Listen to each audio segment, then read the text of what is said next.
La regidoria de festes de l'Ajuntament de Miramar organitza aquest cap de setmana la tercera edició de la Fira de Sant Andreu.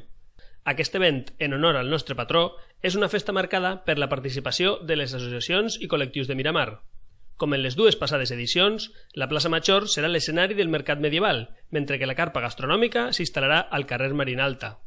Així mateix, al llarg dels 3 dies que dura la Fira de Sant Andreu, s'organitzaran tot un seguit d'activitats per a tots els públics i edats, com tallers i parc infantil, discomòbils, espectacle hípic, taller de batucada, danses i una interessant exposició de cotxes i motos clàssiques, el diumenge de matí.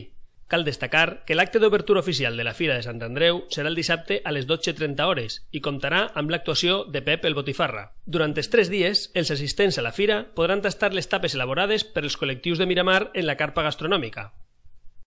Ja hem finalitzat el muntatge de la carpa per a la tercera edició de la Fira de Sant Andreu.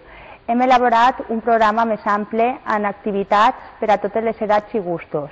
Des de l'Ajuntament de Miramar volem convidar a tots els veïns del poble i d'altres municipis a gaudir de la Fira de Sant Andreu.